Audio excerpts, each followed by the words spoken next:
తృప్తి క్యాంటీన్ల ప్రారంభంతో మహిళా శక్తికి నూతన దిక్సూచి. ప్రజల ఆకలిని తీరుస్తూ ఉపాధిని కల్పిస్తూ ఆవిర్భవిస్తోంది తృప్తి క్యాంటీన్లు.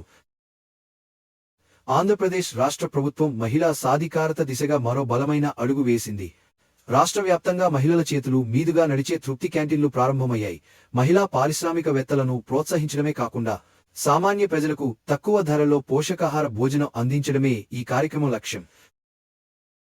ఈ క్యాంటీన్లను రాష్ట్ర ప్రభుత్వం MEPMA mission for elimination of poverty in municipal areas ఆధ్వర్యంలో అమలు చేస్తోంది. 700 క్యాంటీన్లు, 3000 మహిళల కలల వేదిక.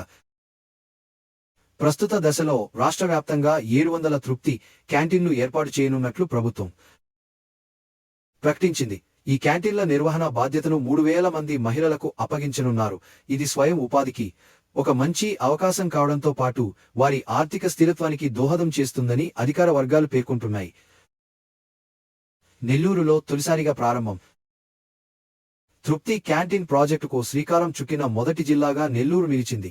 నగరంలో ఏర్పాటు చేసిన మొదటి క్యాంటీన్ను నగరాభివృద్ధి మంత్రి నారాయణ గారు అధికారికంగా ప్రారంభించారు. ఈ సందర్భంగా మాట్లాడిన ఆయన, మహిళలలో ఉన్న సామర్థ్యాన్ని వెలికితీసేందుకు ప్రభుత్వం ఈ వినూత్న కార్యక్రమాన్ని తీసుకొచ్చింది అని తెలిపారు. పర్యావరణానుకూల క్యాంటీన్ మోడల్. ఈ క్యాంటీన్ల ప్రత్యేకత ఏమిటంటే ఇక్కడ వాడే వంట పరికరాలు పూర్తిగా ఎలక్ట్రిక్ ఆధారితమైనవి. ఇంకా సోలార్ ఎనర్జీ ఆధారంగా నడిపే విధంగా ప్రణాళిక రూపుదిద్దుకుంది. దీనివల్ల వాతావరణ కాలుష్యాన్ని నివారించడమే కాకుండా రాబోయే తరాల కోసం శుభ్రమైన వాతావరణాన్ని అందించాలనే సంకల్పాన్ని ప్రతిబింబిస్తోంది. తృప్తి క్యాంటీన్స్ పేరు మాత్రమే కాదు, అనుభూతి కూడా. ప్రజలకు రుచికరమైన, శుభ్రమైన, సురక్షితమైన భోజనాన్ని తక్కువ ధరకు అందించడం ద్వారా ఈ క్యాంటీన్లు సామాజిక న్యాయానికి నిదర్శనంగా నిలుస్తున్నాయి.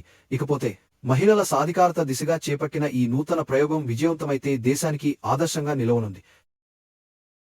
ఆధునిక టెక్నాలజీ, మహిళా శక్తి, పర్యావరణ పరిరక్షణ ఈ మూడింటిని సమన్వయం చేస్తూ రూపుదిద్దుకుంటున్న తృప్తి క్యాంటీన్లు ప్రభుత్వ సంకల్పానికి నిదర్శనం.